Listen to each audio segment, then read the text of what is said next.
Hi, my name is Raquel. In order to buy or sell, you have to have the money of the beast on your mind, in your hand. It's one of those words they don't translate correctly.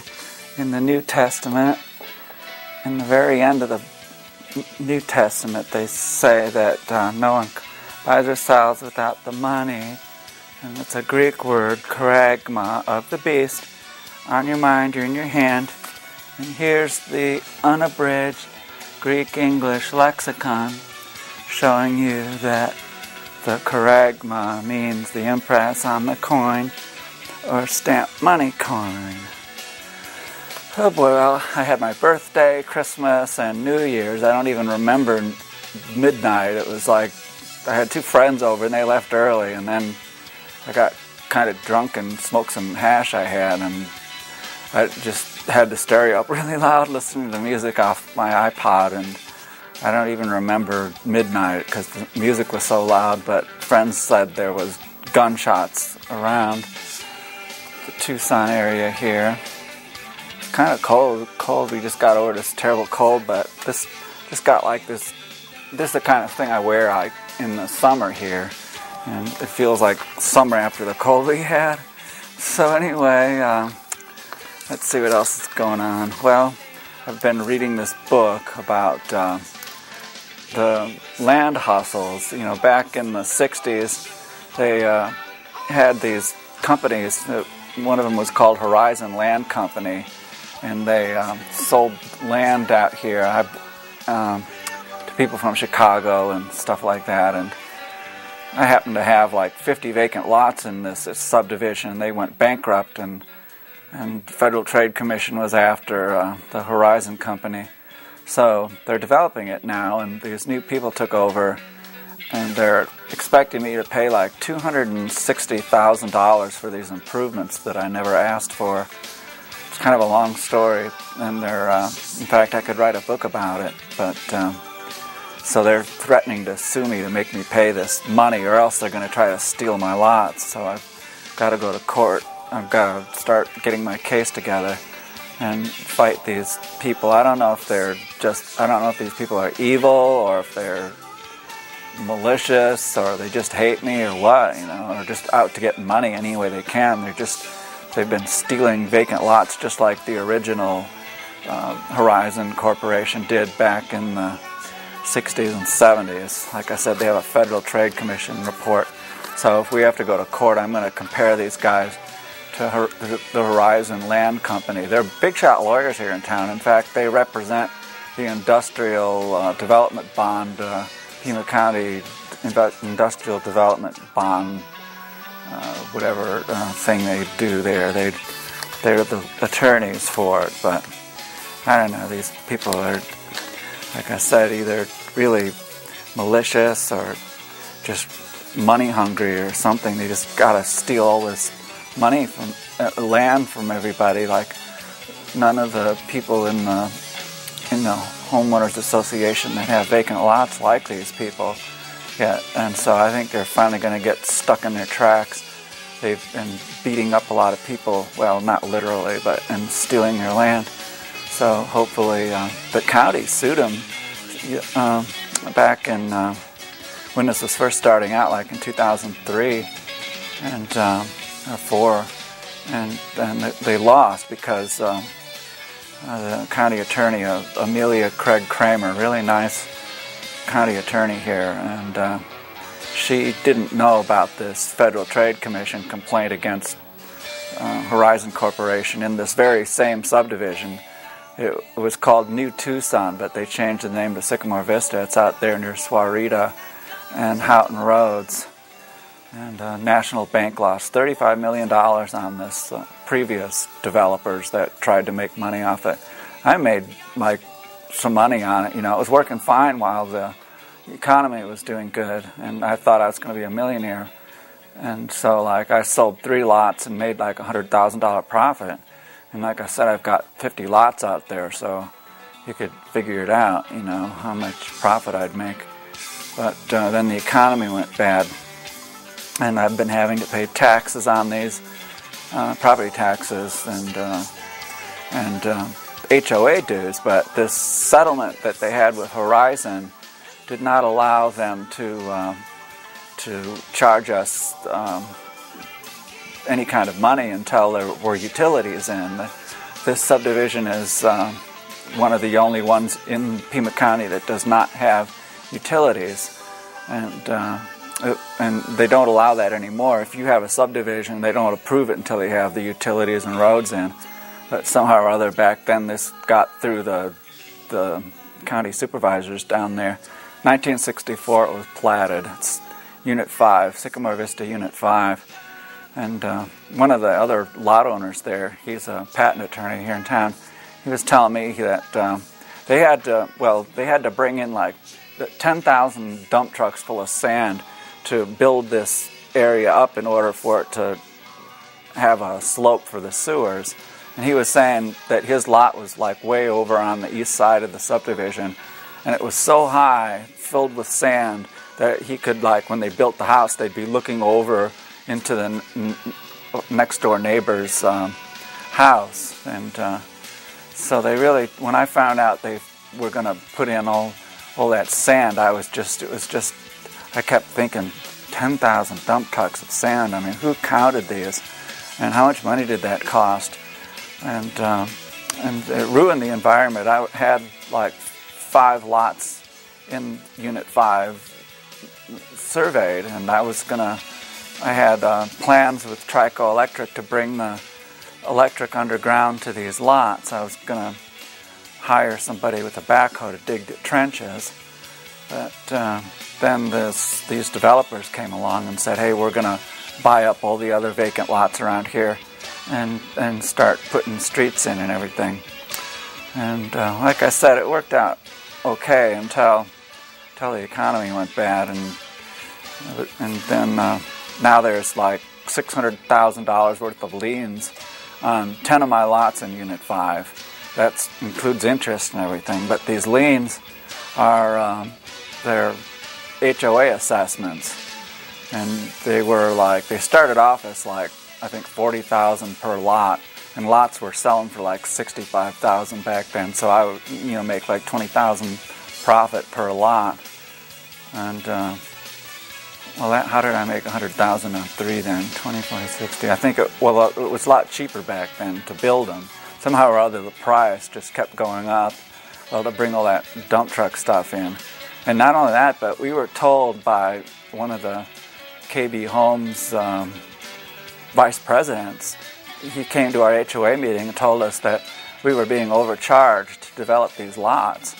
And those developers got after KB Homes. They got after this guy. His name was Bob Bambauer, and they threatened his mother and him with lawsuits because you're not supposed to.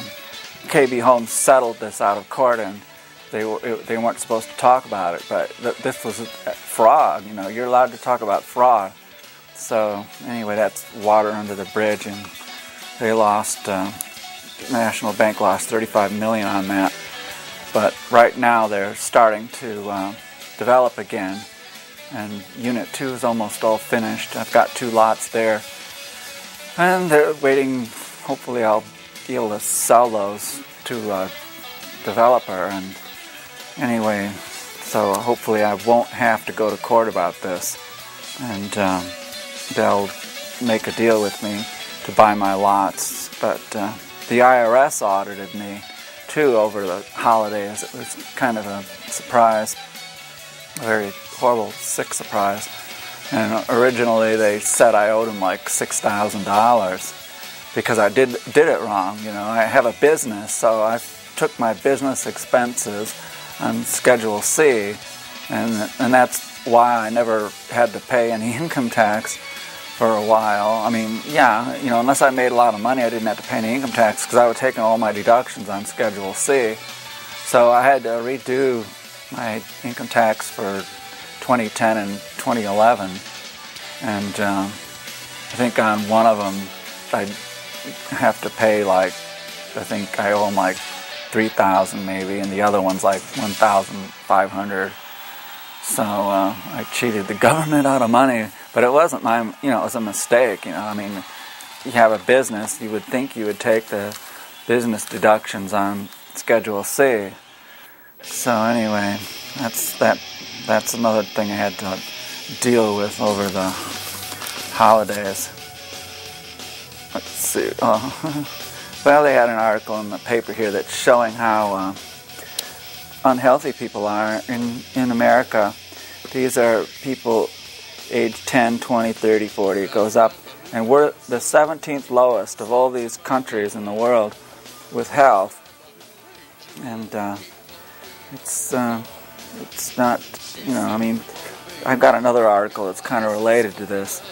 But see, as you get a little bit older, when you get to be 60, you're in the 16th lowest for health. 17 other developed nations have healthier young people.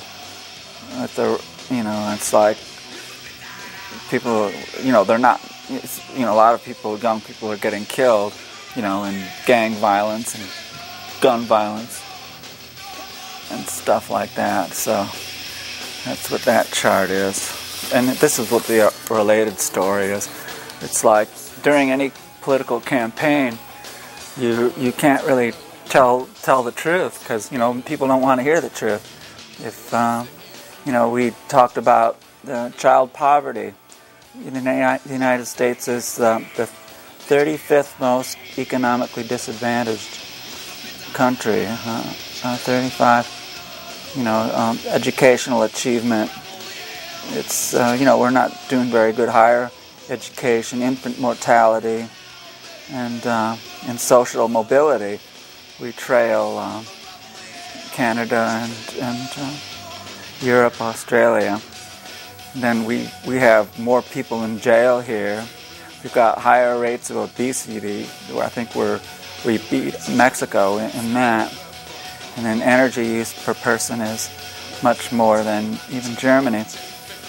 And Jimmy Carter he gave I think it was like 1973, he gave his crisis of confidence speech, and where he's talking about, America has a malaise on the lies, and it's like we were losing our spirit, and he was talking to that that's like that was during the oil embargo too, and we have to realize that we're running out of oil.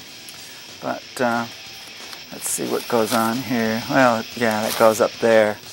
So that's basically what's wrong in this country. Like, Ronald Reagan came by. That's what the article says. That Ronald Reagan came up with his, whoopsies, I took it away from me. Promised Morning in America. And that's what happened. And he got in there. And, of course, Ronald Reagan was on that commission to cover up the assassination of John F. Kennedy in Dallas there in 1964. It was called the Rockefeller Commission that Ronald Reagan served on. Lyman Lemnitzer was on there, and Lyman Lemnitzer was, he had a plan called Operation Northwoods. You should Google Operation Northwoods. He had a plan to kill Americans and blame it on Cuba.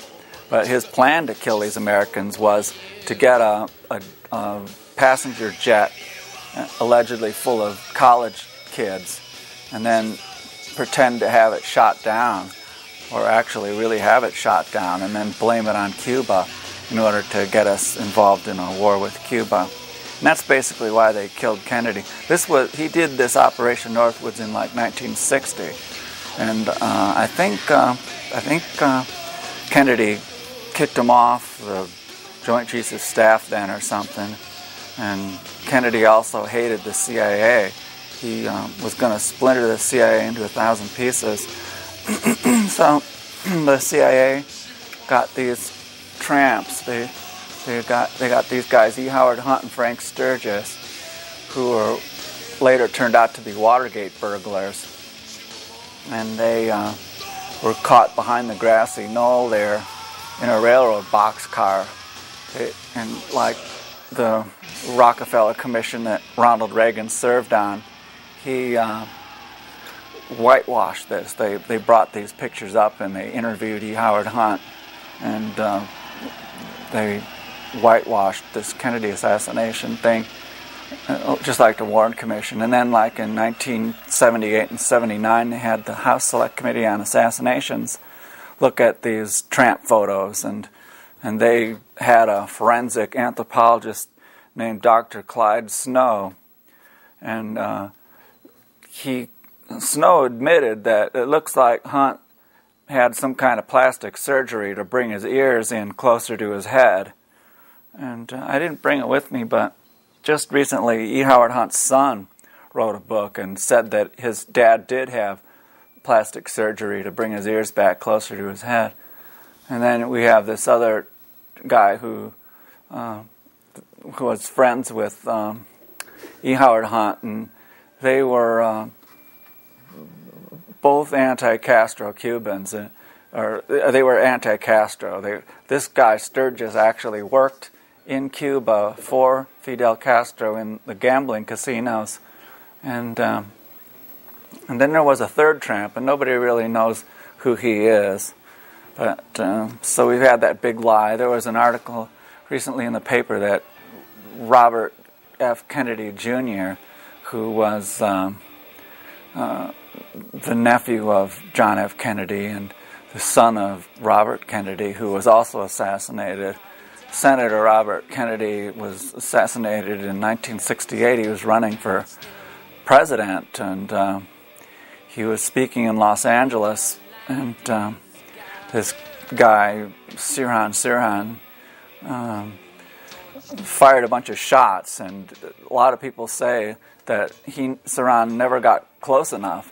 And Dr. Thomas Noguchi, he wrote a book about it, and wrote a lot of books about it, because he was the coroner for Los Angeles, and he wrote about the Robert Kennedy assassination. He said that there was no evidence that Sirhan had his gun anywhere near the fatal shot. It was somewhere, like in the back of the head or something, and they could tell that the fatal shot was shot at like point blank. So there's a theory that, and it's even been proved by famous hypnotists, that you can hypnotize somebody to kill someone, and they've done it on TV. Actually, they just had a recent thing. It was in British Broadcasting somewhere over in Britain, and they had a guy, I can't remember his name, Brown or something. I put it up on my Facebook, and they hypnotized this guy to shoot somebody. Of course, they had a gun full of blanks, but he actually pulled the trigger. And this guy, Sirhan, he had they counted like 18 bullet holes in the pantry, but his gun only held 12 or 8 or something like that. So obviously, they had to get rid of Robert Kennedy because if he would have become president, he would have had a real investigation into who killed his brother. This was a coup d'etat in America, and a lot of people really loved Kennedy. I remember I was going to school. I was in 4th grade at the time, and they took us all out of class to watch it on TV in the halls, and a lot of the teachers were crying, and then finally they let us all go home to watch it on TV. So, the coup d'etat in America, and then Robert Kennedy Jr., he just came out saying that they don't believe the Warren report, and the reason why this doesn't come up, that guy Oliver Stone came out with a really good movie, that JFK, and they even show the tramps in the JFK film. I even sent Oliver Stone some information I had. I sent him a little bit more than what I had in that flyer I made. And I made that flyer over here. And I sent over to Oliver Stone and they put that in there. And then maybe because of what I sent him, but so they've the reason why a lot of people haven't gotten together and like what we really need to do if we want to save this world, we need to get a bunch of famous people together and say, hey, we're not living right. It's it's like pushing this paper this funny money around just isn't very practical, because there's so many people employed just pushing papers, like bankers, bookkeepers, accountants, sales and sales clerks. And so they're just, and then you've got these stockbrokers that are doing inside traders, and I told you about the fast trading with milliseconds, where they flip money and make millions of trades a day. So the practical solution, it would be to eliminate money, but we've got to get like a bunch of famous people together to talk about the truth about all these different things that they've lied about. It's like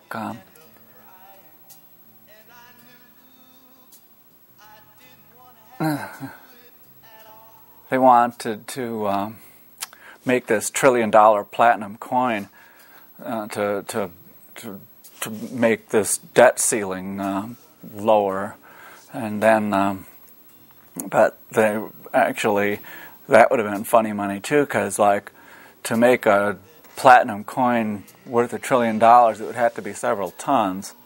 And then they had an article in the paper today about Germany is going to take all their money out of the bank. They got it in Federal Reserve Bank in New York, I think, and they're going to take I don't know, it's like $300 billion or dollars worth of gold out of there. I didn't cut the article out, but that's and then they even tested it too. There's a lot of people thinking that somebody could have done a switcheroo on them and put like tungsten. I think tungsten weighs about the same weight as gold, so that you wouldn't detect. Then they just put like a sheet of gold on top of it. So and they found some fake gold bars like in New York and gold trading. So it's like one of my friends came over during Christmas. He came from D.C., Washington, D.C., and he gave me a gold coin, and